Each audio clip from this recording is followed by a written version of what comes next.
चक्षुरुन्मिलितं येन तस्मै श्री गुरवे नमः।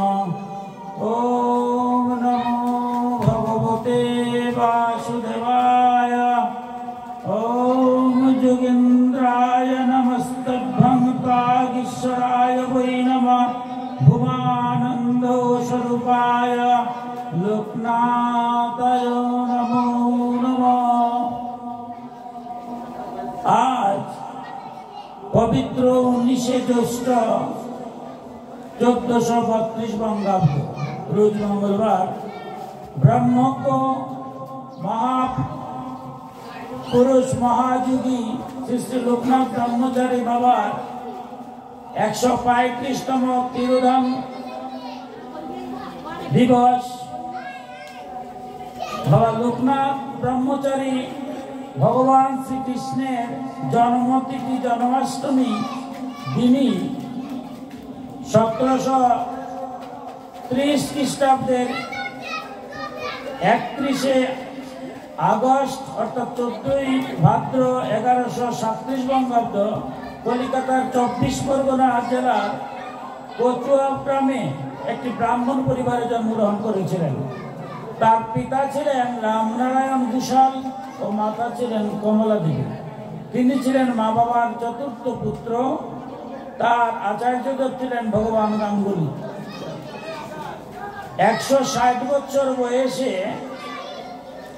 বাংলাদেশের নারায়ণগঞ্জের সোনারগাঁয়ে বারোদিতে তিনি 1 জুন 1890 খ্রিস্টাব্দ 19 জ্যৈষ্ঠ 1297 বঙ্গাব্দ সকাল 11:45 সোনারগাঁয়ে বারোদি আশ্রমে মহা সমাধিতে মগ্ন হন।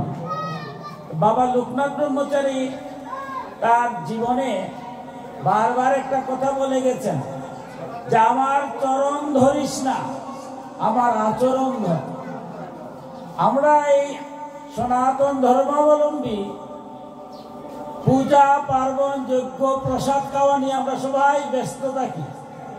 বাবা এগুলো জানতেন বলি বলছেন যার পূজা যজ্ঞ করলে হবে না, আমার চরণ ধরে থাকলে লোকনাথ লোকনাথ বললে আর পূজা করলে হবে না। আমি কি বলছি আমার আচরণটা ধরতে হবে। অর্থাৎ বাবা আমাদের মানব জীবনে কিভাবে আমার ব্যক্তি জীবন, কিভাবে আমার পরিবার পারিবারিক জীবন, কিভাবে আমার সমাজ জীবন সুন্দর হয় সেই জন্য কিছু কথা অমৃত কথাগুলা নির্দেশ দিয়ে গেছেন।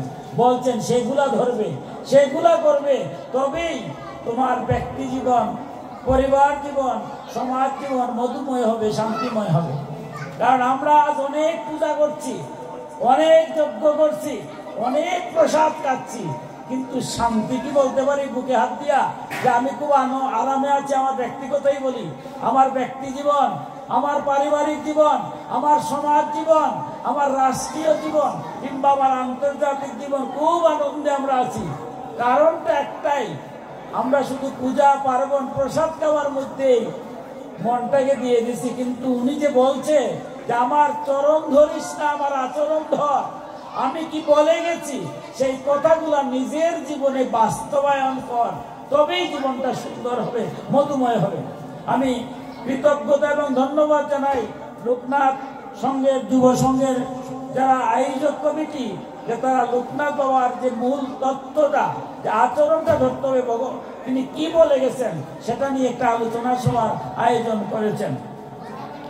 উনি জীবনে অনেক কিছু বলে গেছেন, আমি অতি সংক্ষেপে ওনার কয়েকটা বাণী আলোচনা করব। আমরা প্রথমেই যাচ্ছি, তিনি কি বলছেন? 1 নম্বরে বলছেন বাক্যবান, বন্ধু বিচ্ছেদবান এবং বিত্ত বিচ্ছেদবান, এই 3টি বানকে সহ্য করিতে পারিলে মৃত্যুকেও হটাইয়া দেওয়া যায়। অর্থাৎ আমরা মানব জীবনে, আমরা যারা পারিবারিক জীবন বলি, সমাজ জীবন বলি, বলছেন প্রথমেই যদি সুন্দর করে বাঁচতে হয় 3টা জিনিস। কি বলছেন? বাক্যবান। বাক্যবানটা কি?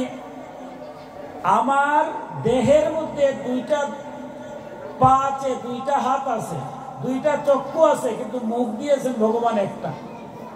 কারণটা কি? এই মুখ দিয়া যেমন ব্রহ্মবাক্য উচ্চারিত হয়, তেমনি এই মুখ দিয়া মানুষকে তিরস্কার হয়, আঘাত দেওয়া হয়। তাই বাক্য দ্বারা, আমার মুখের একটা কথার দ্বারা আমি যেন কাউকে কখনো আঘাত করি না।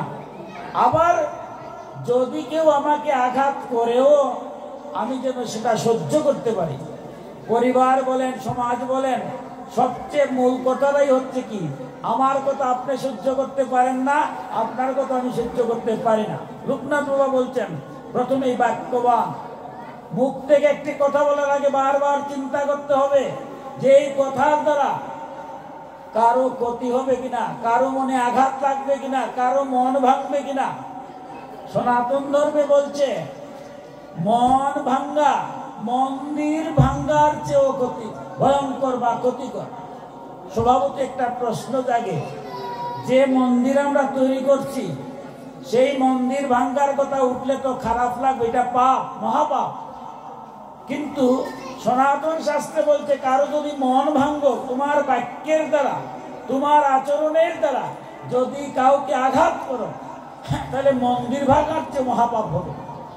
কারণটা একটু দেখুন, এই যে আমার সম্মুখে মন্দির তৈরি করা হয়েছে, এই মন্দিরটা তৈরি করা হয়েছে কে তৈরি করছে? মানুষ তৈরি করছে। কেউ না কেউ কোনো মানুষ তো তৈরি করছে। ইট, পাথর, বালু এগুলা দিয়া তৈরি করেছে। আমরা প্রতিদিন ধূপবাতি গানে দেখাই, গোবিন্দ গানে রাখছি, লোকনাথ গানে রাখছি, প্রতিদিন আমরা অর্চনা করি। সুতরাং এই মন্দির ভাঙ্গার কথা উঠলে তো আঘাত লাগবেই, পাপ হবেই। কিন্তু দেখুন, চিন্তা করে আপনি যাকে আঘাত করছেন, যে মানুষটাকে উপরে আঘাত করলেন, সেই মানুষটা কে তৈরি করছে? মন্দির তো মানুষ তৈরি করেছে। একটা মানুষকে কেউ তৈরি করতে পারছে? পিতৃ ঔরসে মাতৃগর্ভে মায়ের রক্ত মাংস মজ্জা অস্থি দিয়ে যে আমার এই দেহখানা তৈরি হয়েছে, ভগবান তার মনের মধ্যে, হৃদয়ের মধ্যে অবস্থান করেন। হৃদয় বলছেন না, তাই প্রতিটা মানুষের হৃদয়ের মধ্যে অবস্থান করি। তাহলে মানুষের, প্রতিটা মানুষের মধ্যে যদি ভগবান বিরাজ করেন, তা আপনি যারা আঘাত করলেন, আপনি যার ক্ষতি করলেন, আপনি যারা বাক্য বানে তাকে জর্জরিত করলেন, তাহলে কি ভগবানকে ক্ষতি করলেন না? ভগবান তো মানুষের মনের মধ্যে থাকে। তাহলে মানুষকে আঘাত করা, বাক্য দিয়া যদি কাউকে অসম্মান করা হয়, তাহলে ভগবানকে সরাসরি আঘাত হলো না। তাই যে মন্দিরের মধ্যে গোবিন্দ সবসময় বিরাজ করেন, সেই দেহ মন্দির, প্রত্যেকের মধ্যে, আমার মধ্যে ভগবান আছেন, আছেন বলে তো আমি বেঁচে আছি। যদি ভগবান থাকতেন না, তাহলে আমার সবাই বলতো মৃত। তাই আপনার মধ্যে ভগবান আছে, সবার মধ্যে ভগবান আছে। এই চিন্তা করে লোকনাথ ব্রহ্মচারী বলছেন, কাউকে কখনো কোনো অবস্থায় বাক্যবান দ্বারা যেন জর্জরিত করি না। আবার কেউ যদি আমাকে বাক্য দ্বারা আঘাত করে, আমি যেন সহ্যশীল হই, কারণ তার বিচার করার দায়িত্ব আমার নাই। যে আমার আঘাত করেছে তার বিচার ভগবান বিচার করবেন। তাই বলছেন বাক্যবান, সহ্যশীল হব, কাউকে আঘাত দিব না। তারপরে বলছেন বন্ধু বিচ্ছেদবান। আমার যুব সমাজ, আমার তরুণ সমাজ, একটু যখন বয়স হয় তখন আর মা বাবার কথা বলতে ভালো লাগে না। বন্ধুরাই জগতে, ভালো বন্ধু যদি থাকে ঠিক আছে, ভালো পথে নিবে, কিন্তু যদি খারাপ বন্ধু হয় তাহলে ধ্বংস করে দিবে। তাই যুব এবং তরুণ সমাজের যারা আজ খারাপের দিকে ধাবিত হচ্ছে, তারা কি কেউ খারাপ হয়ে জন্ম নিয়েছিল? কেউ তো পাপী হয়ে জন্ম নেয় নাই। আজ আমাদের যুব সমাজ, আজ আমাদের তরুণ সমাজ যে বিপদে যাচ্ছে, কিভাবে যাচ্ছে? কোন মা বাবা কি তাকে শয়তান দুষ্ট হিসেবে জন্ম দিয়েছিলেন? অবশ্যই না। এই পৃথিবীতে আসার পরে দুষ্ট বন্ধু বান্ধবের কারণে সে খারাপের দিকে ধাবিত হচ্ছে। তাই লোকনাথ প্রবাদ কথা হচ্ছে যে বন্ধু বিচ্ছেদ সহ্য করতে হবে। যে বন্ধু আমাকে ভুল পথে নিয়ে যায়, আমার অভিভাবকরা সেই বন্ধু ত্যাগ করার জন্য বলেন। সুতরাং পূজা করলেই হবে না। মা বাবা যদি বলেন কোনো বন্ধুকে ত্যাগ করতে, আমি সেটু ত্যাগ করতে হবে, কাজ করে দেখাতে হবে। কারণ আমার মহাপ্রভু খুব মধুরভাবে বলছেন, সাধু সঙ্গ সর্বশাস্ত্রে কয়, লবমাত্র সাধু সঙ্গ সর্বসিদ্ধি হয়। সঙ্গের কারণে সর্বসিদ্ধি যেমন হয়, সঙ্গের কারণে সব ধ্বংস হয়। আর লোকনাথ ব্রহ্মচারী সে যুব সমাজকে বলছেন যে তোমার গুরুজন যদি তোমাকে যে দুষ্ট বন্ধু তাকে ত্যাগ করার কথা বলে, তুমি তাকে ত্যাগ করতে হবে, সেই ধৈর্য তোমার রাখতে হবে, না হলে তোমার এই ধর্ম কর্ম করে কোনো লাভ হবে না। আমি পূজা করলাম, দুষ্টের লগে চললাম, গুরুজন আমাকে নিষেধ দিল, কারণ আমি তো এই সংসারে আসছি, ভালোর লোকে চললে ভালো হবো, খারাপের লোকে চললে খারাপ হবো। তাই গুরুজনের কথা রেখে আমরা যুব সমাজ, তরুণ সমাজ, যাতে প্রয়োজন যদি হয় বন্ধু বিচ্ছেদটাকে সহ্য করতে হবে। এরপরে বলছেন আরেকটা, বৃত্ত বিচ্ছেদ বা অর্থ, সম্পদ, মান, সম্মান, যেগুলোই আমরা বলছি, যার জন্য আমরা পৃথিবীতে বলছি আমার চিৎকার দিছি, এই মুহূর্তে যদি আমি মারা যাই, কেউ বলতে পারবেন যে না আপনি মারা যাবেন না? আমি কি বলতে পারবো? আপনারা যারা এখানে আসছেন সবাই মঙ্গল মতে বাড়ি দিকে পৌঁছবেন। আমার চোখের সামনে আমার আত্মীয়, আমার স্বজন আমাদের ছেড়ে চলে যাচ্ছে, কেউ আটকাতে পারছি না। আমার বেলায় কি হবে, আপনার বেলায় কি হবে? আমার এই দেহখানা পঞ্চভূতে রচিত হয়ে তার মধ্যে বায়ুরূপী ভগবান আসছেন আর যাচ্ছেন। হঠাৎ যদি বায়ুরূপী ভগবান চলে যান আর আসেন না, তবে আমার কেউ নামও বলবে না, বলবে এটার নাম লাশ। মানুষ মারা গেলে নাম বলেনি, নামও বলে। তাহলে বুঝতে হবে যে কোনো মুহূর্তে, যে কোনো সময় আমার প্রাণবায়ু ভগবান যদি চলে যান, এই দেহ দিয়া আর কোনো অহংকার, তাহলে বৃত্ত নিয়া আমার প্রচুর গায়ে শক্তি আছে, এটাও আমার একটা শক্তি, অহংকার দেখালাম, মানুষকে আর মানুষ ভাবলাম না, আমার অর্থ আছে প্রচুর, কাউকে মানুষ বলে বুঝি না, এমনকি জ্ঞানের অহংকার, যে আমি শুধু জানি আর কেউ জানে না। এই যে অহংকার বোধটা ত্যাগ করতে হবে। যত ধরনের বৃত্ত বিচ্ছেদ হয়, অর্থাৎ ধন বলেন, সম্মান, আমাকে কেউ সম্মান করলে সেটা আমার না, সেটা ভগবানের দেওয়া, সম্মান নিতে 1 সেকেন্ড লাগে না। তাই সমস্ত কিছু গোবিন্দের কাছে আত্মসমর্পণ করতে হয়। তাই সেটা নিয়ে আমরা না ভেবে মনুষ্যত্বের বিকাশ যাতে হয়। আমরা যে জন্মটা হয়, এই প্রতিটা জন্মটাই পশুর মতো হয়। পশুর মতো জন্ম হওয়ার পরে আমরা কেউ মৃত্যু পর্যন্ত পশু থেকে আর মানুষ হতে পারি না। আর যারা আপনারা ভক্তজন পশুর মতো জন্ম নিয়েছেন, ঠিকই মনুষ্যত্ব অর্জন করে আপনারা মানুষ হয়েছেন। আজ আমাদের লেখাপড়া অনেক বাড়ছে, ঘরে ঘরে আজ ডিগ্রি, মাস্টার ডিগ্রি পাস, অনেক বড় শিক্ষিত সমাজ। তারপর আমরা মাঝে মাঝে দেখি অমুক ইঞ্জিনিয়ার, অমুক প্রফেসর, অমুক কোটিপতি, তার মা বাবারই খাওয়ায় না, উনি কি মানুষ? তাইলে ডাক্তার, ইঞ্জিনিয়ার, প্রফেসর হলেই হবে না, মানুষ হতে হবে, তবেই মানুষকে বলবে। তাই লোকনাথ ব্রহ্মচারী বলছেন যে সেই আচরণটা যেন আমাদের সেইভাবে ধাবিত হয়। আমরা দ্বিতীয়তে যাচ্ছি, বলছেন সত্যের মতো পবিত্র আর কিছুই নাই, সত্যই স্বর্গারোহণের একমাত্র সোপান স্বরূপ, সন্দেহ নাই। লোকনাথ ব্রহ্মচারী বলছেন পূজা পার্বণ, যজ্ঞ, অনুষ্ঠান যতই করি না কেন, যদি অসৎ পথে থাকি, অসত্যকে যদি আশ্রয় করি, তাইলে ইহকালে শান্তি নাই, পরকালে মুক্তি নাই।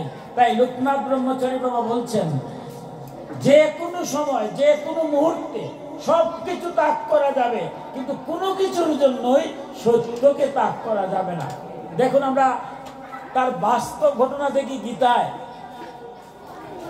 এই সংসারে যারা দান করেন তারা তো দাতা, সর্বশ্রেষ্ঠ দাতা আমাদের সনাতন ধর্মে ছিলেন কে? দাতা কর্ণ। কর্ণের মতো এত বড় দাতা এই সংসারে জীবনে আর কেউ ছিলেন না। স্বয়ং ভগবান শ্রীকৃষ্ণ একদিন অর্জুনকে বলছেন, অর্জুন, কর্ণ যে এত দাতা, তোমার ভাই ধর্মপুত্র যুধিষ্ঠির তার মতো দাতা নয়। অর্জুন কথাটা শুনে কিরকম লাগলো, যে যুধিষ্ঠির ধর্মপুত্র, সেও তার মতো দাতা হতে পারে না। বলে ওনার তো সখা ছিলেন, যে সখা এটা তো বুঝতে পারলাম না, তো ঠিক আছে একটা পরীক্ষা করি। দেখুন এত বড় দাতার কি গতি হলো, এত বড় দাতা কর্ণ, সেই দাতা কর্ণ আজ মৃত্যু করতে হলো, অস্ত্র বানে মারা গেলেন। কেন গেলেন সেই কথাই যাচ্ছে। তাই কিরকম দাতা ছিলেন দেখুন, ভগবান কৃষ্ণ বললেন দেখো স্বয়ং নারায়ণ তাকে পরীক্ষা করার জন্য আসছিলেন, যে নিজের পুত্রকে রন্ধন করে দিবেন, কিন্তু তিনি তা কুণ্ঠাবোধ করেন নাই। নিজের পুত্রকে তিনি রন্ধন করে দিয়েছিলেন। খাবার খেতে যখন বসেছেন, নারায়ণ রূপী ব্রাহ্মণ তখন বলছেন যে তোমার ছেলেকে ডেকে আনো। বলছে আমার ছেলেকে তো রন্ধন করে দিয়েছি, না তুমি ডাকো। যখন কর্ণে ডাকতে গেলেন, ছেলেটা আবার দৌড়ে চলে আসলো। স্বয়ং নারায়ণ রূপ ধরে বললেন, সেই শঙ্খ চক্র গদা পদ্মধারী, যে কর্ণ তোমার মতো দাতাই বিশ্ব ব্রহ্মাণ্ডে আর কেউ ছিল না, আর কেউ হবে না। তোমার দান দেখলাম, যে নিজের ছেলেকে দান করছো, তাই আবার তোমার ছেলেকে আমি পুনর্জীবন দিয়ে গেলাম। অর্জুন এই কথা বলার পরেও মনে প্রাণে বুঝতে পারলেন না, তাই ভগবান তো বুঝেন, তাই অর্জুনকে বলছেন, অর্জুন চলো আমরা দুইজনেই যুধিষ্ঠির এবং কর্ণকে আমরা পরীক্ষা করে আসি। প্রথম গেলেন যুধিষ্ঠিরের রাজদরবারে, গিয়ে সন্ন্যাসীর বেশ ধরে গিয়ে বললেন যে আমরা যজ্ঞ করবো, চন্দন কাষ্ঠ চাই। যুধিষ্ঠির সাথে সাথে সবাইকে পাঠালেন চন্দন নেওয়ার জন্য, কিন্তু গোবিন্দের তো লীলা, কোথায় আর চন্দন কাষ্ঠ মিলে নাই। যুধিষ্ঠির আর দিতে পারলেন না, কোনো অবস্থাতেই পারলেন না, কারণ কোথায় আর চন্দন নাই। এবার গেলেন কোথায় গেলেন? কর্ণের দরবারে। কর্ণের আশ্রয় যখন গেলেন সন্ন্যাসী বেশ ধরে, কর্ণ সব বুঝলেন, গোবিন্দ তো সব ঢুকিয়ে ফেলছেন, কোনো চন্দন পেলেন না। এবার নিরুপায় হয়ে সন্ন্যাসী দুইজন, অর্থাৎ কৃষ্ণ আর অর্জুনকে, যিনি রূপ ধরে গিয়েছেন, তাদেরকে বললেন যে একটু ব্যাখ্যা করুন, আমার যে ফার্নিচার, অর্থাৎ আমার যে বিছানা বা আমার যে যেখানে আমি বসি চেয়ার, এগুলো সব চন্দন কাষ্ঠ দিয়ে তৈরি, আমি কিছুক্ষণের মধ্যে সমস্ত কিছু ভেঙে আপনাদেরকে দিয়ে দেব। সাথে সাথে ভগবান কৃষ্ণ তার নিজের রূপ ধারণ করে বললেন, কর্ণ লাগবে না, আমি আসছিলাম তোমার দান দেখার জন্য। যুধিষ্ঠিরও সেরকম আছে, কিন্তু যুধিষ্ঠির মনে এরকম আসে নাই যে আমার আসবাবপত্র তো আছে, এগুলো দিতে পারি। কিন্তু কর্ণ এমন দাতা ছিলেন, দান ক্ষেত্রে কেউ তার কাছে গেলে তার ফিরত হয়, এইরকম দাতা। কিন্তু দেখুন কুরুক্ষেত্র যুদ্ধে সেই দাতা কর্ণ কি নির্মম ভাবে যুদ্ধে মারা গেলেন। কেন মারা গেলেন? কারণ একটাই তার দোষ ছিল, এত বড় দাতা হয়েও দুর্যোধনের মতো অনাচারী অত্যাচারী সেই দুর্যোধনের পক্ষ তিনি নিয়েছেন। তাই আপনি যদি অন্যায়ের পক্ষ নেন, আপনি যত বড়ই দাতা হন, যত বড়ই পূজা করেন, অর্চনা করেন, আমি বড় সাধু, আমি বড় পূজারী, আমি বড় দাতা, কিন্তু যদি লোকনাথ ব্রহ্মচারী বলছেন, যদি কেউ সত্যপথ ত্যাগ করে অসত্য পথে যায়, তার ধ্বংস অনিবার্য। তাইলে পূজা পার্বণ যাই কিছু করছি, করার একটাই লক্ষ্য, যে আমি যেন কখনো সত্য থেকে বঞ্চিত হই না। যাহা সত্য, যাহা ন্যায়, সত্য এবং ধর্মের পথে যেন থাকি।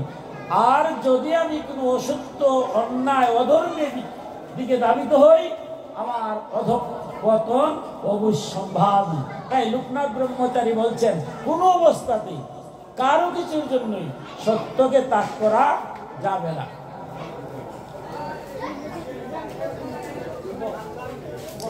এবার বলছেন, যে ব্যক্তি সকলের শরীর আর যিনি কায়মনোবাক্যে সকলের কল্যাণ সাধন করেন, তিনি যথার্থ জ্ঞানী।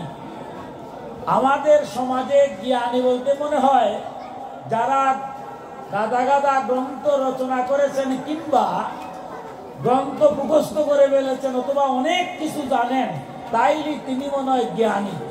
দেখুন, অনেক কিছু আমি জানি, কিন্তু আমার আচরণ ঠিক না।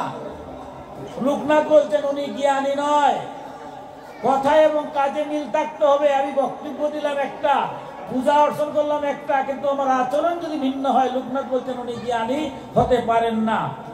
তার মধ্যে জ্ঞানীকে যিনি, যে ব্যক্তি সকলের শরীর, অর্থাৎ সমাজের প্রতিটা মানুষ, ধনী হোক গরিব হোক, জ্ঞানী হোক অজ্ঞানী হোক, প্রত্যেকের শরীর, অর্থাৎ যে আপনার কাছে এসে একটু শান্তি পায়, আপনার বাক্য দ্বারাই হোক, অর্থ দ্বারাই হোক, যেভাবেই হোক, সবাই যাতে আপনাকে ভালোবাসে। অর্থাৎ আপনি কারো ক্ষতির কারক যদি আপনি হন না, কার ক্ষতি চিন্তা করেন না। আমার মতো অধম, পরনিন্দা, পরচর্চা, পরের নিন্দা। আজকে ভালো একটা অনুষ্ঠান এখানে হচ্ছে লোকনাথ বাবার, এখানে ভুল কি কি আছে সেটা ধরে দেওয়ার জন্য আমার উদ্যোগ, কিন্তু না, শাস্ত্রে বলতে নিজের আত্মসমালোচনা করবে, নিজের আত্মসমালোচনা, আত্মবিশ্লেষণ করে আত্মশুদ্ধি করবে। পরের দোষ দেখা আমার বিষয় নয়, পরনিন্দা করা আমার বিষয় নয়, পরচর্চা করা আমার বিষয় নয়। তাই লোকনাথ ব্রহ্মচারী বলছেন, যারা পরনিন্দা পরচর্চা নিষেধ করে প্রত্যেকের হিত সাধন করেন, সকলের মঙ্গল সাধন করেন, তিনি হচ্ছেন জ্ঞানী। আপনি আপনার জায়গা থেকে যদি সমাজের জন্য সামান্যতম উপকার করতে পারেন, তবেই আপনি জ্ঞানী। আমার অনেক অর্থ আছে, আমি ভোগ বিলাসে ব্যয় করতে পারি, কিন্তু সমাজের লেগা মঙ্গলের জন্য আমি 1 টাকা ব্যয় করতে পারি না, এই টাকা দিয়ে আমার কোনো লাভ নাই। আমি অনেক কিছু জানি, কিন্তু সমাজের মঙ্গলের জন্য এই জানাটাকে আমি প্রয়োগ করতে পারি না, এই জানার কোনো অর্থ নাই। লোকনাথ বাবাকে হলো, আপনি যেটুকুই জানেন, যেটুকুই আপনার আছে, সেটুকু দিয়ে সমাজের জন্য কল্যাণ, সমাজের জন্য মঙ্গল। আমি এমন কথা বলবো না যে কথার দ্বারা সমাজের মধ্যে বিশৃঙ্খলা সৃষ্টি হয়। আমাদের দুঃখ হয়, দুর্ভাগ্য যে আজ সনাতন ধর্মে নিজেকে আমরা, আমার মতো অধম, ব্যাস আসনে বসেও অনেক কথা বলি, কারে কিভাবে আঘাত করতে পারি, কিন্তু সনাতন ধর্মে তো কাউকে আঘাত করার কথা দেয় নাই। সনাতন ধর্ম হচ্ছে, আমরা গীতা পাঠ করি, ভাগবত পাঠ করি, যে কোনো কিছু করি, পূজা করি। এই যে আজকে লোকনাথের পূজা হয়েছে, আমরা 5টা মতের অধিকারী সনাতন ধর্মে আছি। এই পঞ্চদেবতার পূজা ছাড়া কোনো পূজা পাঠ যোগ্য হয় না। তার কারণটা কি, আমার মায়েরা দেখবেন 5টা কলা দিয়ে আলাদা আলাদা নবীন না দিলেও একটা থালির মধ্যে, একটা পাত্রের মধ্যে 5টা নবীন দেন। কারণটা কি, আমার সনাতন ধর্মে 5টা মত, এই 5টা মতের আরাধ্য দেবতাকে আমি প্রথমেই পূজা করে আমি আমার আরাধ্যকে পূজা করব। কিন্তু কাউকে কোনো অবস্থায় এই অন্য মতের প্রতি আমি দ্বিধাগ্রস্ত, যার মতের যার নিয়ম আছে, এই নিয়মের বিরুদ্ধে আমি কোনো কথা বলবো না, তাইলে আমি জ্ঞানী নাই। এই পঞ্চদেবতা কারা? যারা এই সনাতন ধর্মে গণেশের আরাধনা করেন, তার নাম হচ্ছে গণপত্য। এই পঞ্চদেবতার একজন হচ্ছেন গণেশ। যারা সূর্যের আরাধনা করেন, তারা সৌর নামে পরিচিত, সৌরমত, তাদের আরাধ্য দেবতা সূর্য, এই পঞ্চদেবতার একজন। যারা বিষ্ণুর আরাধনা করেন, তারা বৈষ্ণব নামে পরিচিত, এই পঞ্চদেবতার একজন হচ্ছেন বিষ্ণু। যারা শিবের আরাধনা করেন, তারা শৈব নামে পরিচিত, তারা আরাধ্য দেবতা শিব। আর যারা মাতৃভাবে, যে ভগবানকে বাবা ডাকবো না, মা ডাকলে যেমন প্রাণ ভরে যায়, একদল আমার সনাতন ধর্মে আছে, আমরা ভগবানকে মা সম্বোধন করছি। আর মাতৃরূপে যারা ভগবানের আরাধনা করেন, তারা হচ্ছেন শাক্ত। তিনি হচ্ছেন আদ্যাশক্তি, কৌশিকী। চণ্ডীর মধ্যে যে এই বর্ণনা দেওয়া আছে, কৌশিকী মা দুর্গা, এই কৌশিকী, এই 5 জন। তাহলে গণেশ, সূর্য, বিষ্ণু, শিব এবং মা দুর্গা, কৌশিকী, এই 5 জনকে পূজা করে। আর অর্থ হলো, এই সনাতন ধর্মে 5টা মতের মানুষ এখানে আছে। আমরা কারোর প্রতি কেহ কোনো অবস্থাতেই বিরুদ্ধাচরণ করব না। স্বয়ং শ্রী বিষ্ণু, আমরা কি মধুর কথা বলেছেন ভাগবতে, শ্রীমদ্ ভাগবতে 4th স্কন্ধে, ব্রহ্মার পুত্র দক্ষ মহারাজ শিব নিন্দা করেছিলেন, শিবহীন যজ্ঞ করেছিলেন।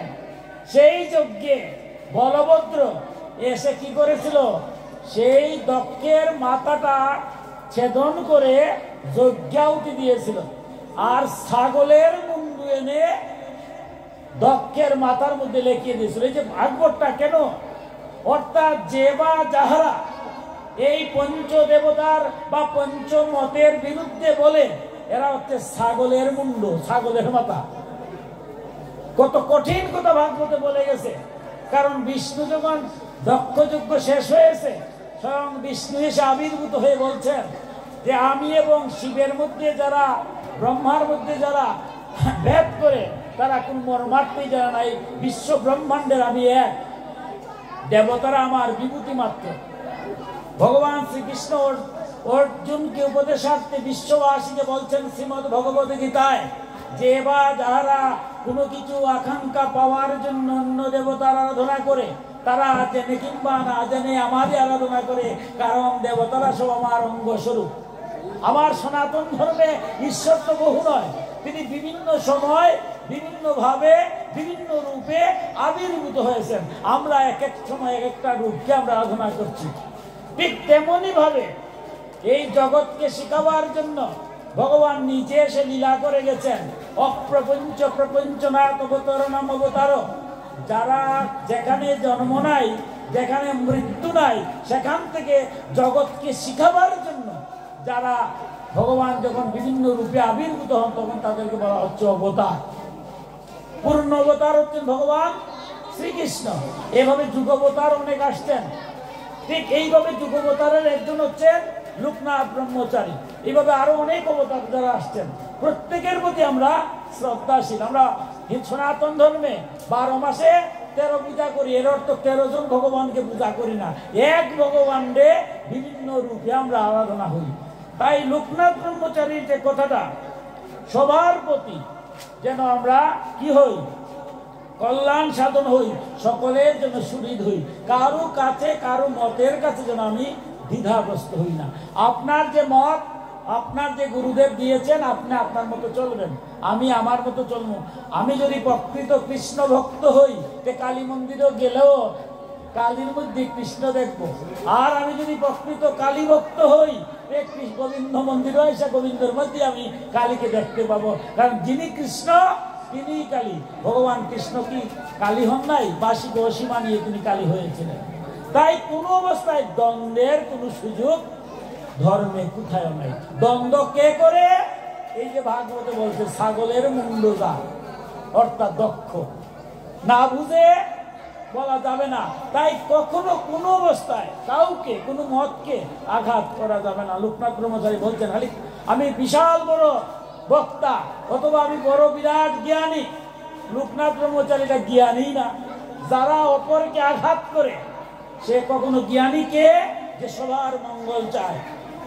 এই যে আমরা এখানের মধ্যে বসে আছি, এখানের মধ্যে বসে আছি, এখন বৃষ্টি আসলেও কিচ্ছু হবে না, কারণ এটা ছাতের নিচে আছি। কিন্তু যদি ছাদটা ছিদ্র হয়ে যায়, তাইলে এখানে কেউ বসতে পারবে না। তাই সনাতন ধর্মে লোকনাথ ব্রহ্মচারী বলছেন যে কিছু সংখ্যক স্বার্থান্বেষী মহল, ছিদ্রান্বেষী মহলের ভূমিকা নিয়ে আমাদের মধ্যে একটা দ্বন্দ্ব কুন্দল সৃষ্টি করতে চায়। এটা কোনো অবস্থায় করা যাবে না। আমরা প্রতিটা মতের প্রতি আমরা শ্রদ্ধাশীল। আমরা সনাতন। আমার পরিচয় আমি বৈষ্ণব নয়, আমার পরিচয় শাক্ত নয়, এগুলো মত। আমার পরিচয় গানপত্য নয়, আমি ব্রাহ্মণ, এটা আমার পরিচয় নয়। আমি অব্রাহ্মণ, এটাও আমার পরিচয় নয়। আমার পরিচয় একটাই, আমি সনাতন। আমার একটাই চিন্তা, একটাই ভাবনা, আমি যেন সনাতন। আমার মধ্যে যেন ঐক্য প্রতিষ্ঠা করে কেউ ছিদ্র করবো না। একটা ছাতার নিচে এক সনাতনী নাম নিয়ে আমরা থাকবো। তাই বলছেন লোকনাথের কথাগুলো বুঝতে হবে যে কোনো অবস্থায় কারু যেন সুরিত ছাড়া হয় না। কারু সুরিতকে, যে সুরিত যার মঙ্গল জগতের কল্যাণ করে, আমার বাক্য আমার কথা দ্বারা যেন বিশৃঙ্খলা সৃষ্টি না হয়। সবাই একজনকে ডাকছি, বিভিন্ন মতে ডাকছি। আপনার গুরুদেব যেভাবে বলছেন ডাকেন। তাই কোন অবস্থায় দ্বন্দ্বে যাব না। এবার বলছেন, যে ব্যক্তি কৃতজ্ঞ, ধার্মিক, সত্যাচারী, উদার চিত্ত, ভক্তিপরায়ণ, জিতেন্দ্রীয়, মর্যাদা রক্ষা করতে জানে, আর কখনো সন্তানকে পরিত্যাগ করে না, এমন ব্যক্তির সঙ্গে বন্ধুত্ব করবে। আর যেহেতু যুব সমাজ, যুবক সংঘ, লোকনাথ যুব সংঘের আয়োজক, তাই লোকনাথ ব্রহ্মচারী যুবকদের উদ্দেশ্যে যে কথাগুলো বলতেন আজ আমি সেই কথাগুলো একটু বেশি করে আনছি। উনি তো অনেক কথা বলতেন, শেষ করতে পারবো না, কিন্তু যুবকদের উদ্দেশ্যে আজকে তো এই পূজাটা করছে যুব সংঘ, তরুণ সংঘ। আমাদের সনাতন ধর্মের প্রতিটা অনুষ্ঠানে যুবকরা থাকে, তবে একটা সত্য কথা হচ্ছে লোকনাথের অনুষ্ঠানে যুবকরা একটু বেশি থাকে। এটা বাবারই বুধ কৃপা। আমি বিভিন্ন জায়গায় যাই, কালকে আর অনেক জায়গায় গেছি, আর দ্বীপাশে যাই, যেখানে যাই দেখি যুব সমাজ। আমাদের ভাগ্য ভালো, বাবার কৃপায় আমরা যারা ভয়ঙ্কর, আজকে যুব সমাজ একটা জাতির জন্য অহংকার। যুব সমাজ যদি ভালো হয় আমরা ভবিষ্যৎ ভালো, যুব সমাজ যদি ধ্বংস হয় আমরা ধ্বংস। তাই যুব সমাজের উদ্দেশ্যে বলছেন কি কথাটা, কি মধুর কথা লোকনাথ, যে তুমি যে বন্ধু বানাবে, এই যে একটা সংঘ, লোকনাথ সংঘ, সংঘ মানে কি, এরা তো বন্ধু, তারাই তো বন্ধু, একই মনের হয়। কার সাথে বন্ধুত্ব করবে তার একটা কথা তিনি বলছেন, কে যে ব্যক্তি কৃতজ্ঞ, বন্ধু করার আগে বুঝতে হবে হে কৃতজ্ঞ না অকৃতজ্ঞ। অর্থাৎ যে উপকারীর উপকার স্বীকার করে সে হলো কৃতজ্ঞ, আর যে উপকারীর উপকার স্বীকার করে না সে হচ্ছে অকৃতজ্ঞ। প্রথমেই লোকনাথ ব্রহ্মচারী বলছেন বন্ধু হতে গেলে সে কৃতজ্ঞ হতে হবে, সেই চরিত্রের অধিকারী হতে হবে। ধার্মিক, ধার্মিক মানে কি, ধর্ম কি, ধাতুর সাথে মন প্রত্যয় যুগ হচ্ছে ধর্ম। যেটা ধারণ করলে মানুষ পশুত্ব ত্যাগ করে মনুষ্যত্ব অর্জন করে, তার নাম হচ্ছে ধর্ম। আমরা পূজা করি, যজ্ঞ করি, মালা দেই, তিলক দেই, ধুতি পরি, এগুলো কিসের জন্য? সব বহিরাঙ্গ। কিন্তু এগুলা করেও যদি আমার মধ্যে মনুষ্যত্বের বিকাশ না ঘটে, আমার মধ্য থেকে যদি পশুত্বের ভাব না যায়, তাইলে এগুলা করেও আর কোনো লাভ হলো না। ধর্মের বহিরাঙ্গটা করব, কেন করব? আজকে আমি যদি তিলক নিয়ে না আসি, মন্দিরে গেলে দেবে তোবার সবার আগে নিয়ম হচ্ছে সনাতন ধর্মে, যেই আসবে তাকে তিলক দেওয়া।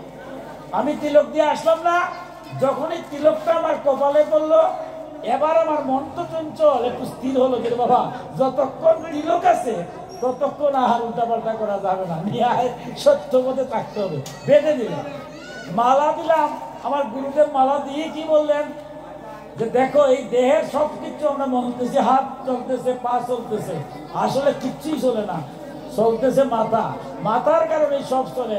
কারো যদি স্ট্রোক হয়, প্যারালাইজড হয়, সিটি স্ক্যান করে মাথার কোন সমস্যাটা দেখি আমরা, তাহলে এই মাথা দিয়ে চিন্তা করি। কেন যারা ভক্তজন এখানে আসছেন, আপনারা সকল কাজের মধ্যে সময় করে নিয়েছেন, বাবাকে, লোকনাথ বাবাকে প্রণাম করবেন, গোবিন্দকে প্রণাম করবেন, গীতার কথা শুনবেন, বাবার কথা শুনবেন, মনটা স্থির। আমার মতো অদম ভালো কাজে যেতে মন চায় না, মনটাকে স্থির করতে পারে না। তাই মালা দেওয়ার অর্থ হলো যে মাথাটারে স্থির করে দিলাম, মাথায় যাতে কোনো খারাপ কাজ, খারাপ চিন্তা আসে না, ন্যায় সত্য ধর্ম রেখে যেন আমি চলি। ধুতি পরলাম কেন? মনটা যাতে স্থির হয়। ধুতি পরলে পরনের মধ্যে একজন আর্মির ড্রেস যখন পরে আসে তখন যে তার স্পিড, আর আর্মির ড্রেস না পরলে তার স্পিডটা কিরকম থাকে না। এগুলো কেন? আমার মনটা স্থির করার। আমি পূজা করছি, অর্চনা করছি, এগুলো কেন? স্থির থাকতাম। কিন্তু লোকনাথ বাবা বলছেন এগুলো করলেই হবে না, বাস্তবায়ন করতে হবে। কেন করছো? কেন আমরা তিলক দিচ্ছি? কেন আমরা মালা পড়ছি? কেন আমরা পূজা করছি? কেন আমরা যজ্ঞ করছি? কারণ আমার মধ্যে পশুত্ব আছে। পশুর 6টা স্বভাব: কাম, ক্রোধ, লোভ, মোহ, মদ, মাৎসর্য। কামনার শেষ নাই।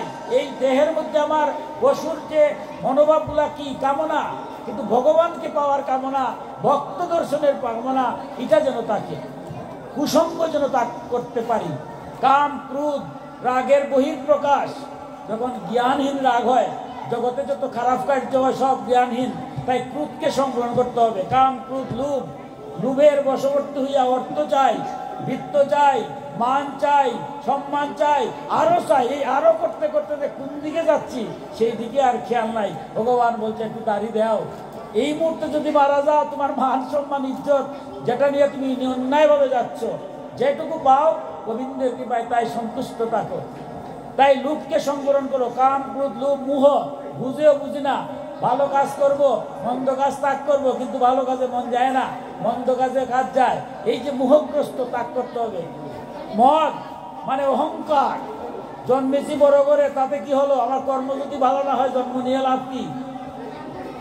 তাই জন্ম হোক যথাতথা, কর্ম হোক ভালো।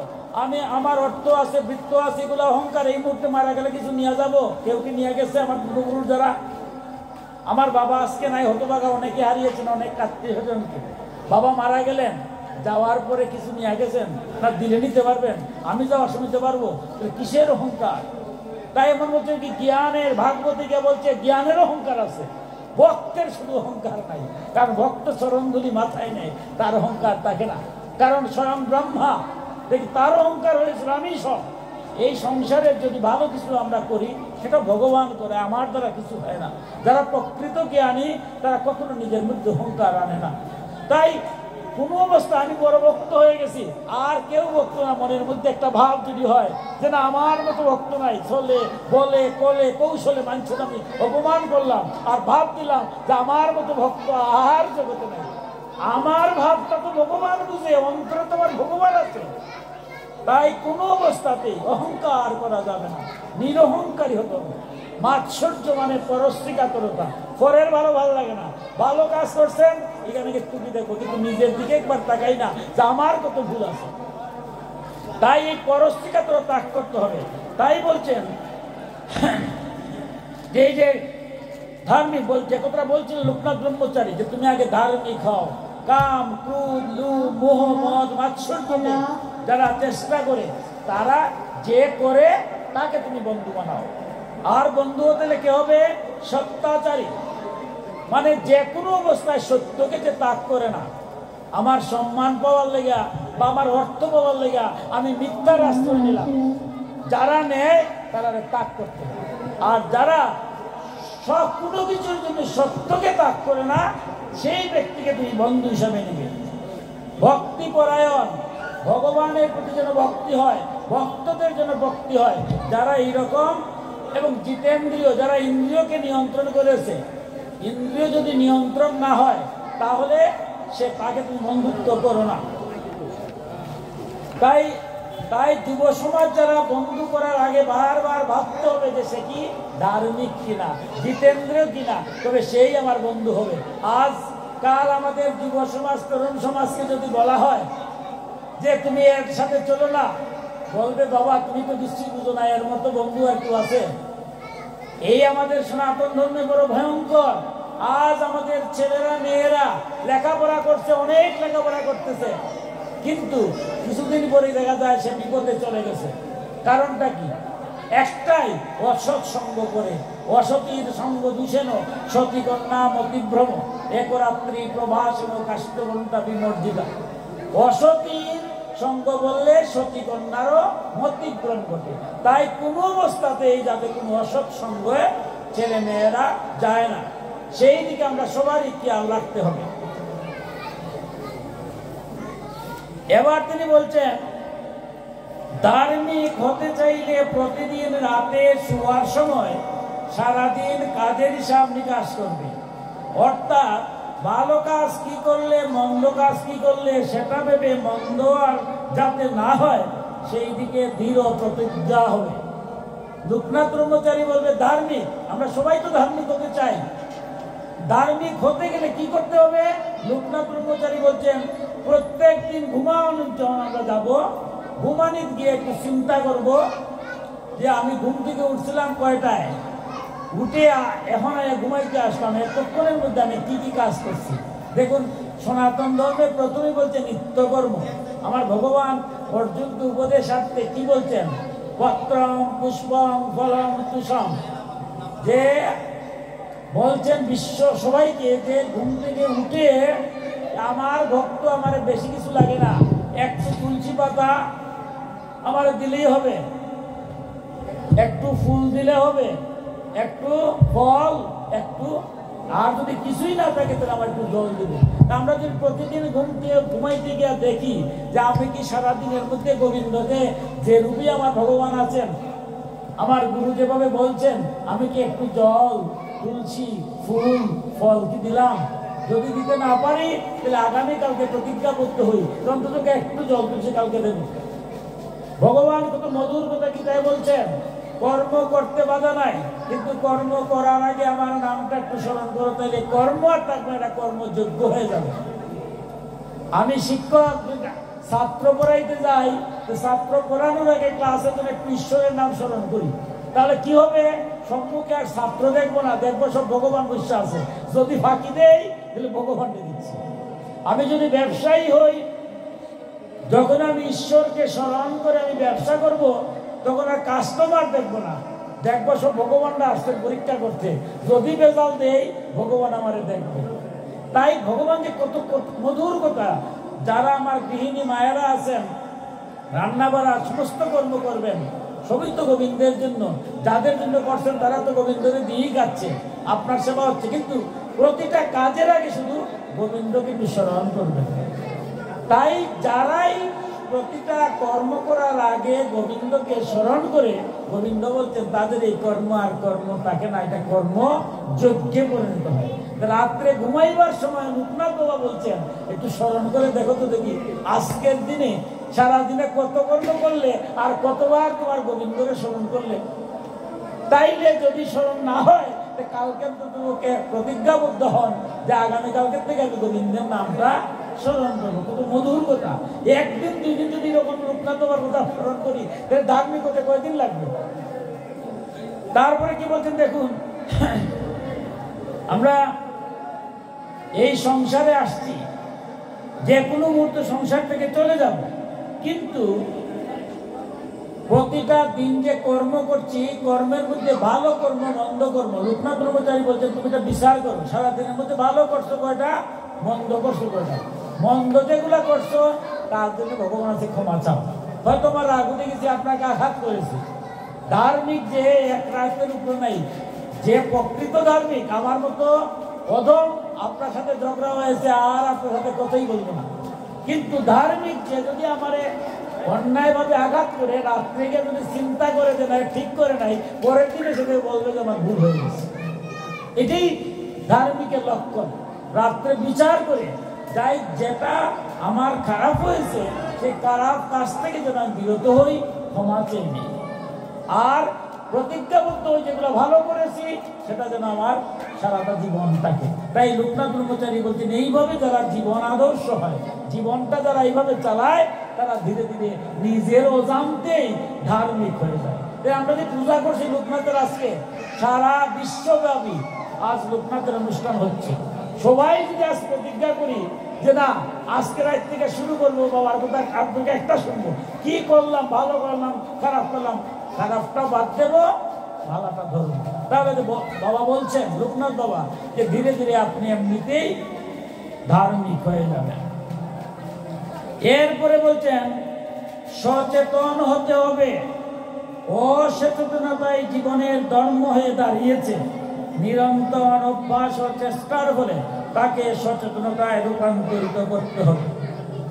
দেখুন কঠিন কঠিন ধীরে ধীরে যাচ্ছেন, সচেতন হতে হবে।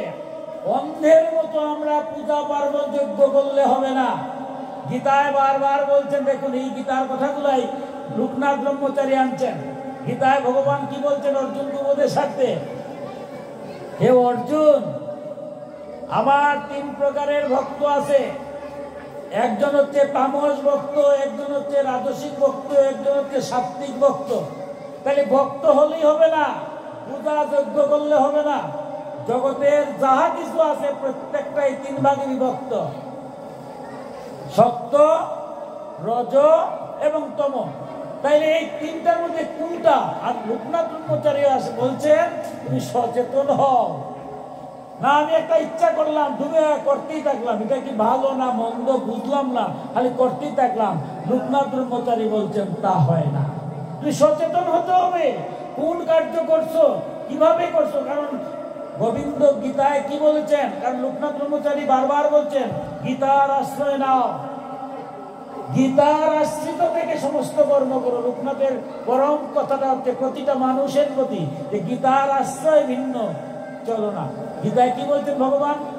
অর্জুন কি উপদেশ সাথে বলছে, অর্জুন শাস্ত্রবিধি লঙ্ঘন করিয়া কোনো কার্য করিও না, করিলে ইহকালেও শান্তি নাই, পরকালেও মুক্তি নাই। হে অর্জুন, তাই কর্ম করিবার পূর্বে শাস্ত্র জানিয়া শাস্ত্রানুযায়ী কর্মে প্রবৃত্ত হও, না হলে ইহকালেও শান্তি নাই, পরকালেও মুক্তি নাই। তাইলে আমার গীতা পাঠ করলেই কি লাভ হবে, আর গীতা শুনলেই কি লাভ হবে? দেখুন, এই যে দেখুন, আমি যে কথাটা কত কঠিন কথা বলছেন লোকনাথ ব্রহ্মচারী, সচেতন হতে হবে।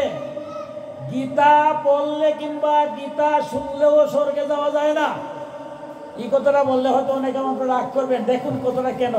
স্বয়ং অর্জুন গীতা শুনেছেন, কার কাছ থেকে শুনেছেন? স্বয়ং ভগবান শ্রীকৃষ্ণ বলছেন। সুন্দর কথা। গীতা যখন শুনছেন, এবার অর্জুন বলতে পারতেন যে ভগবান তুমি আমার এই গীতা শুনাইছো, আমি শুনছি, কত আর তোমার চিন্তা নাই, ইহকালে আমার শান্তি আর পরকালে তোমার মুক্তি পাবই, অত আমার যুদ্ধের কোনো দরকার নাই। অর্জুন কি বাঁচতে পারছিলেন? ভগবান বলছেন হবে না, গীতায় যা বলছি এই কথাগুলো তোমার জীবন দিয়ে বাস্তবায়ন করতে হবে। ন্যায় সত্য ধর্ম, তুমি ক্ষত্রিয় কুলে জন্ম নিয়েছ, সুতরাং তোমার ন্যায় পথে অন্যায় অবিচার অত্যাচার যারা করে তাদের বিরুদ্ধে দাঁড়িয়ে তাদেরকে হত্যা করতে হবে, কারণ সমাজকে তুমি প্রতিষ্ঠিত করতে হবে। তাই নিজ নিজ কর্ম, আমরা যারাই সমাজে আছি, আমি শিক্ষক হই, ডাক্তার হই, পুলিশ বাহিনী হই, বিডিআর হই, যে যে জায়গায় আছি, আমার কর্ম সঠিকভাবে করতে হবে।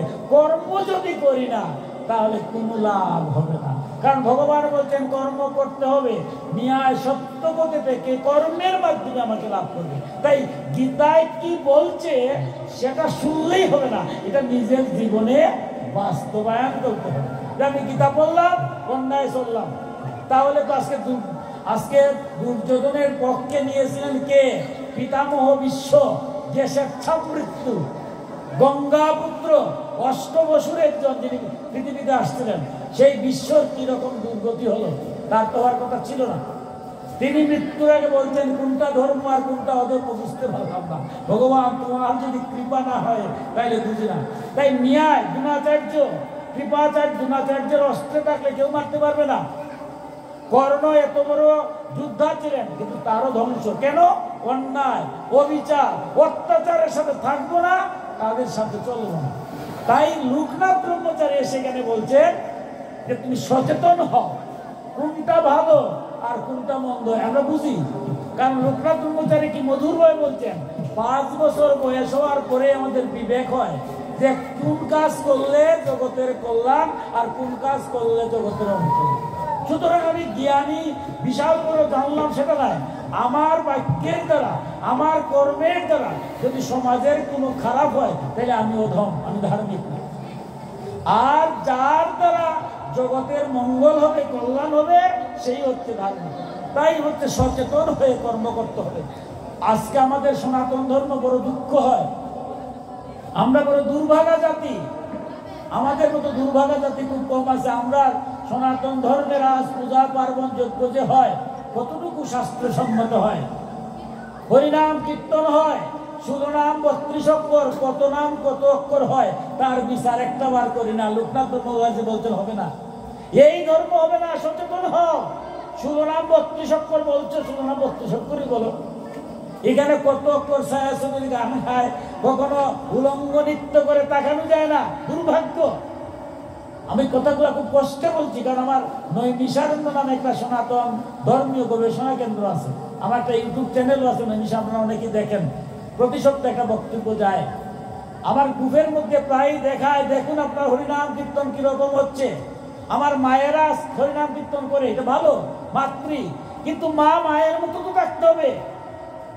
সেই দল কীর্তনের দল্লা যেভাবে নৃত্য করে তাকানো যেন লজ্জা হয়, কিন্তু আমরা সবাই এগুলো দেখি, দেখতেও বুঝি না। কারণ লোকনাথ ব্রহ্মচারী বলছে ধর্ম হবে না, কারণ দ্রোণাচার্য কৃপাচার্য সমাজ ধ্বংস হয় কার জন্য?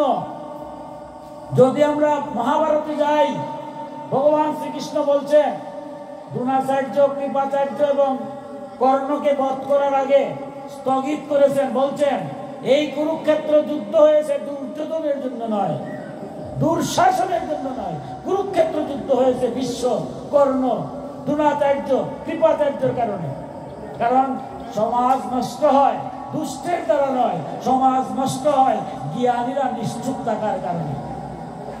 আমার সমাজ ব্যবস্থা দেখুন না, যারা দুষ্টামি করে, যারা ক্ষতি করে, তারা কতটুকু ক্ষমতা, তারা একটা বড় ছাতার নিচে থাকে। ওই ছাতার নিচে থেকে ছাতার ক্ষমতায় ক্ষমতাবাদী হয়। যদি ছাতা না থাকে, কেউ কি দুষ্টামি করতে পারে, অন্যায় করতে পারে? দুর্যোধনের কি ক্ষমতা ছিল? যদি বিশ্ব দাঁড়াতেন কোথায় পালিয়ে যেত ঠিক নাই, কিন্তু বিশ্বের মতো লোক, দ্রোণাচার্যের মতো লোক, কর্ণের মতো লোক আজকে দুর্যোধনের পক্ষ নিয়েছে। তারা কিন্তু মৃত্যুর আগে ভগবান বুঝিয়ে দিয়েছেন যেটা তোমরা ঠিক করো নাই। তাই লোকনাথ ব্রহ্মচারী বলছেন সচেতন হতে হবে। খালি পূজা পার্বণ করলেই হবে না। পূজাটা কি সঠিকভাবে হচ্ছে, যজ্ঞটা কি সঠিকভাবে হচ্ছে, সঠিক নিয়মে হচ্ছে? জ্ঞানীরা কেউ বুঝলাম না, না মাতার দরকার নাই, হবে না। তাই বলছেন লোকনাথ সচেতন হতে হবে। কোথায় পূজা হয়, কোথায় যজ্ঞ হয়, শাস্ত্রসম্মত হয় কিনা। আজ হরিনাম কীর্তন হচ্ছে, খুব দুঃখ। মহাপ্রভু যেটা দিয়ে গেলেন, যে নাম গোপনে ছিল, আজ এই নামটাকে আমরা ধ্বংস করে ফেলছি। ক্ষমা করবেন, আপনারা বলবেন যে আপনার এলাকায় হয় না। দেখেন না, সারা বৃহৎ হাতের মতো মোবাইল করলেই দেখা যায় কোন জায়গায় কি হচ্ছে। কীর্তনী দল নিয়ে আসলাম, 50,000 টাকা দেয়, 1 টাকা কম দিলে তারা নেয় না। আমিও বলছি নিবে কেন, তার সংসার আছে, খাওয়াবে। তাদেরকে কি প্রণাম করে বলতে পারি না যে হরিনাম কীর্তনে আসতেন মহাপ্রভুর পার্শ্বদ হিসাবে? মহাপ্রভুর কি করেছিলেন? নিত্যানন্দ আর গদাধরকে বলছেন 2টা কুল বাজাও। আমরা এখনো দেখি হরিনাম কীর্তনে 2টা কুল বাজে। শ্রীভাস আর শ্রীঅদত্তকে বলছেন 2টা করতাল বাজাও, 2টা করতাল এখনো বাজে। আর মহাপ্রভু সামনে এসে হরিনাম দ্বারে দ্বারে বিলিয়ে দিয়েছেন। আজকে তিনি হারমোনিয়াম বাজাচ্ছেন, তিনি মহাপ্রভুর প্রতিনিধি, কৈঙ্কতত্ত্ব এখন এটা আছে। আর সেই নামে স্বয়ং গোবিন্দ পিছনে বাঁশি বাজাচ্ছে। সেই বাঁশিতে যদি ছায়াছবির গান হয়, আধুনিক গান হয়, তাইলে এক চেয়ার অধঃপতন আর কি হতে পারে? এই যে লোকনাথ ব্রহ্মচারী বলছে সচেতন হ। অসচেতনার নামই অধর্ম, সচেতনার নামই হচ্ছে ধর্ম। আমরা কি সেই দলগুলাকে একটু বলতে পারি না যে আপনারা ভগবান শ্রীকৃষ্ণ সকালবেলা গিয়েছিলেন গুষ্ঠে, আর রাত্রে করেছেন রাস, অষ্টকালীন সুরে অষ্টকালীন লীলা করেছিলেন। এই অষ্টকালীন লীলার যে সুর আছে, গুষ্ঠ থেকে রাস, সেই সুরে অষ্টকালীন হরিনাম কীর্তন হবে। এটাই বিধান। গোবিন্দ বৃন্দাবন দাস ঠাকুর সেটা বিধান দিয়ে গেছেন। কিন্তু দুর্ভাগা জাতি আমরা এগুলো সব জলাঞ্জলি দিয়ে দিয়েছি। ভাবলাম আমরা অনেক দলে পারে না অষ্টকালীন সুর, আধ্যাত্মিক সুরের কি অভাব। আমি মায়াপুরে গেলাম, আপনাদের কৃপায়, ইস্কনের যে মূল মন্দির, অনেকে বাংলা কথা বলতে পারে না, ইংলিশে কথা বলে, কিন্তু তারা যখন হরিনাম বলে কি মধুর সুরে কথা বলে। হরে কৃষ্ণ কৃষ্ণ কৃষ্ণ হরে হরে, হরে রাম রাম রাম হরে হরে। সুনাম 32 অক্ষর ঠিক রেখে আধ্যাত্মিক সুরে কীর্তন করছে। আর আমি বাংলা ভাষায় জেনে আমি হরে কৃষ্ণ রে হে হে হে করতে করতে কতখান কান্নাকাটি, কতখান নাচানাচি, এগুলো বিষয় না। আমার কথা রাগ করবে না, ক্ষমা চাচ্ছি। কান্নাকাটির বিষয় না, হরিনামের বিষয়। নাম উচ্চারিত হবে, নামের দ্বারা আপনার পাষাণ মন গলে যাবে, এমনিতেই আপনার নয়নজল চলে আসবে। কিন্তু আমি সেগুলো না করে সুনাম 32 অক্ষর না বলে যেমনি ইচ্ছা এমনি করতেছি। কে বিধান দিয়েছে? কারণ এটা অসচেতনতার ফল। আর লোকনাথ ব্রহ্মচারী এসে বলছেন না, সচেতন হও। কোনো কর্ম করার আগে জানো এটা কি করতেছো, নাহলে তার পরিণাম ভিন্ন হবে। এরপরে বলছেন আত্মবিশ্লেষণের ধারণাটিকে সদা জাগ্রত রাখিতে না পারিলে কামগন্ধহীন শুদ্ধ মনের জগতে প্রবেশ করা যায় না। কাম কলুষিত বিক্ষুব্ধ চিত্তে ধ্যান বা সমাধিও সম্ভব নয়। দেখুন ধীরে ধীরে লোকনাথ ব্রহ্মচারী আমাদের কি বলছেন। আত্মবিশ্লেষণ বলছেন যে প্রতিটা মানুষ আত্মবিশ্লেষণ করতে হবে। আত্মবিশ্লেষণ মানে কি? আমি সারাটা দিন কি করছি কিনা, বালা মন্দ, কোনটা ভালো কোনটা মন্দ।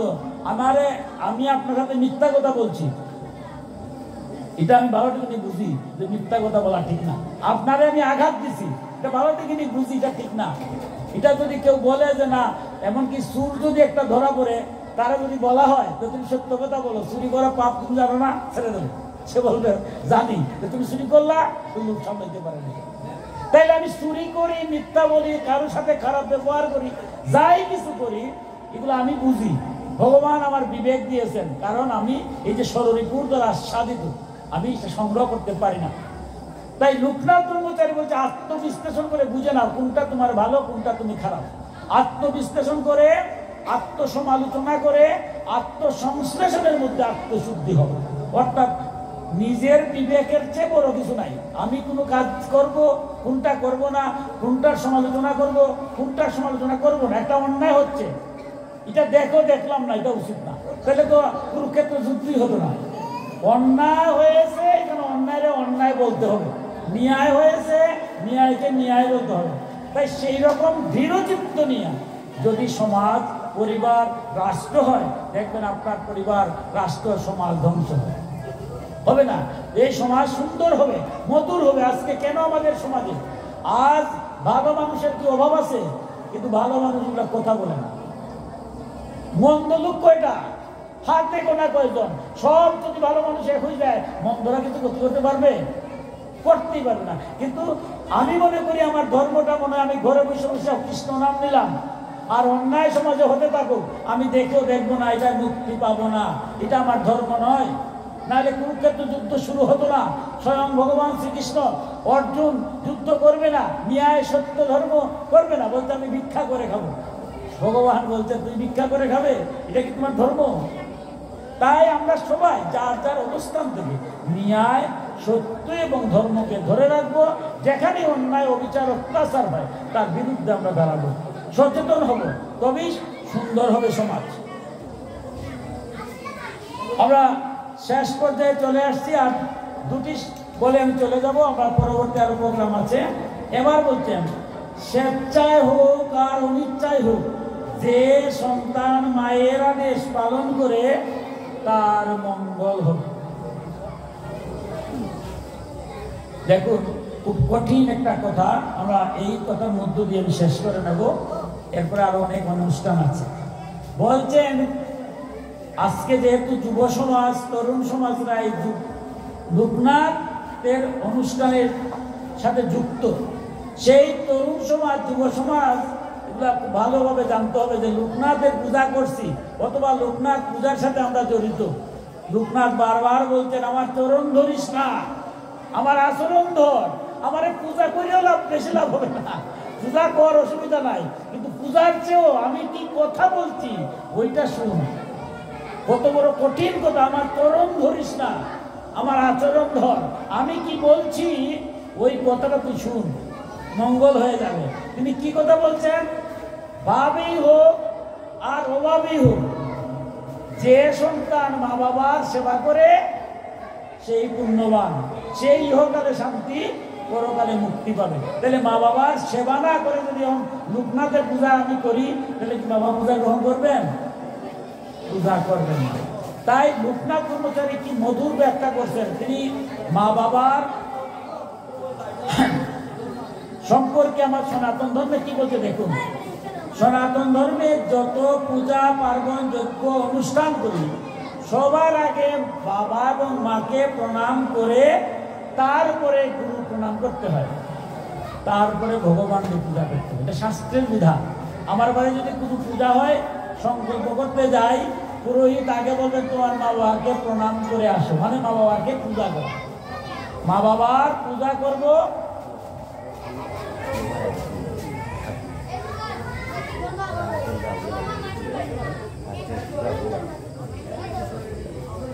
তাহলে মা বাবার পূজা করব কিভাবে? সনাতন শাস্ত্রে বলছে, পিতা সর্ব, পিতা ধর্ম, পিতা হি পরমতপ, পিতরি প্রীতিমা পণ্যে প্রিয়ন্তে সর্বদেবতা। পিতাই স্বর্গ, পিতাই ধর্ম। পিতা সন্তুষ্ট হলে দেবতা সন্তুষ্ট, পিতা অসন্তুষ্ট হলে দেবতা সন্তুষ্ট। মাতৃপ্রণামে বলছে, জাত প্রসাদাৎ জগৎ বিষ্টান পুণ্য কাম যদাসিজা প্রত্যক্ষ দেবতাই মে তস্मै মাতৃ নমো নমঃ। যে মা হচ্ছে খুশির দেবতা, আর সন্তানের কাছে মা একই। তাই কোনো অবস্থায় মায়ের পিতৃ ঔরসে মাতৃগর্ভে মায়ের রক্ত মাংস মজ্জা অস্থি দিয়ে এই দেহখানা তৈরি হয়েছে বিধাই অনাদিরাদি গোবিন্দ এসে আমার দেহের মধ্যে প্রবেশ করেছেন। তাই কোনো অবস্থাতেই মার কে সেবা না করে গোবিন্দের সেবা হয় না। বিষ্ণু পুরাণে, আমি অতি সংক্ষেপে দুটি কথা বলি শেষ করে নেব। বিষ্ণু পুরাণে স্বয়ং শ্রী বিষ্ণু বলছেন, যারা মা বাবার পূজা না করে আমার অর্থাৎ শ্রী বিষ্ণুর পূজা করে আমি সেই পূজা গ্রহণ করি না। স্বয়ং ভগবান শ্রীকৃষ্ণ দাপর যুগে যখন জন্ম নিয়েছিলেন, দামোদর লীলা হয়, ছোট্টবেলা তিনি দুষ্টামি করেছেন, তিনি ননি চুরি করেছেন, মা বাঁধতে গিয়েছেন দুষ্টামি করার জন্য। কিন্তু মা যখন বাঁধতে গিয়েছেন, রঞ্জুটা বারবার, দড়িটা বারবার 2 আঙ্গুল হয়ে যায়। ভগবানটা কি বাঁধা যায়? বারবার বাঁধতে গেছেন, বারবার 2 আঙ্গুল হয়ে যায়। মা থেমে গেছেন। তখন গিয়ে ভগবান চিন্তা করলেন যে আমি ভগবান হয়ে মাতৃস্তন্য পান করেছি, ঠিক না? আর এখন আমি ভগবানের অলৌকিত্ব দেখাচ্ছি আমার মার সাথে। ওই সাথে সাথে তিনি তার অলৌকিত্ব ত্যাগ করলেন, তিনি ধরা খেয়ে গেলেন, মা বেঁধে ফেললেন। ভগবানও মার কাছে ধরা খেয়েছে। আমি শেষ করে দেবো ভগবানের একটি কথা বলে। স্বয়ং শ্রীকৃষ্ণকে সুদামা বলছে যে এই সংসারে তো ভাগবতে বলতো 24 প্রকার গুরু আছেন। প্রধানত গুরু কয়জন? ভগবান বলছেন প্রধানত গুরু 3 জন। কে প্রথম গুরু বা মহাগুরু? বলছেন মা বাবা। দ্বিতীয় গুরু কে? অজ্ঞানতিবিরাম দস্যকে আনন্দন শলাকয়া যস্তুল মিলিতং যেন তস্মৈ শ্রী গুরু মেনমো, সেই দীক্ষা গুরু। আর তৃতীয় পরম গুরু। সুদামা বললেন এটা কিরকম কথা? পরমেশ্বরকে পাওয়ার জন্য কি এর আগে 2 জন গুরুকে ভোজন করতে হবে? হ্যাঁ। কেন? যে গুরু যিনি তোমাকে বীজ মন্ত্র দিলেন, আমরা যে এই যে যা কিছু করতেছি কত ভুলভ্রান্তি হচ্ছে, এই ভুলভ্রান্তি রক্ষা করবে এটা গুরু ছাড়া রক্ষা করবে। তাই গুরুকে প্রণাম না করে ভগবানকে পূজা করা যায় না। গুরুকে আগে প্রণাম করে সম্মান করলাম, এরপরে গোবিন্দকে দিলাম। সুদামা বলে এটা মানলাম, ঠিক আছে, কিন্তু তুমি তো মহাগুরু বলতো বাবারে।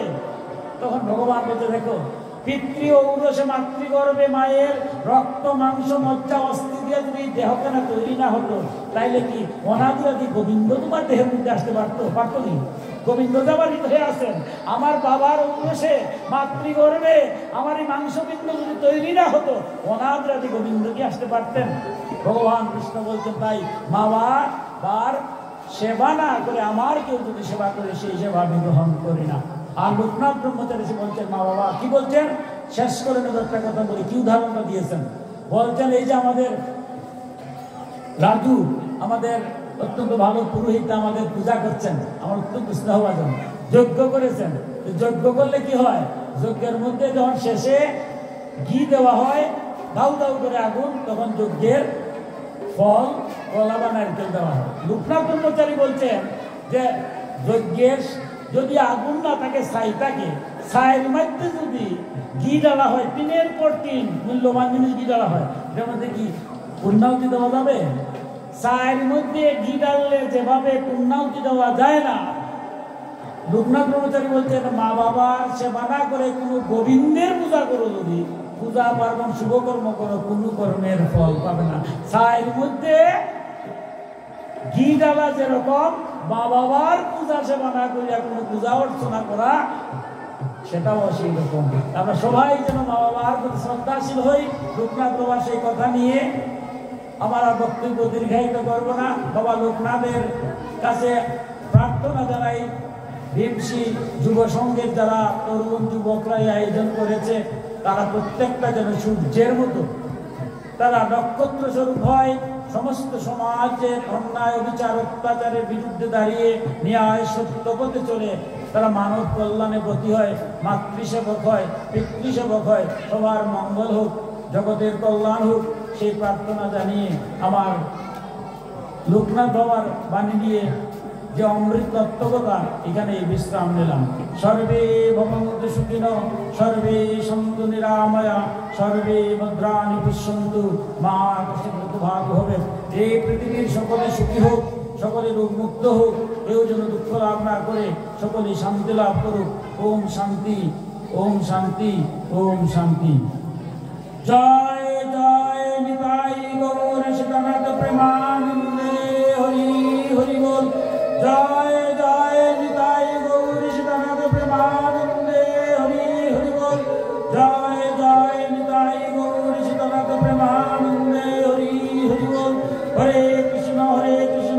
কৃষ্ণ কৃষ্ণ হরে হরে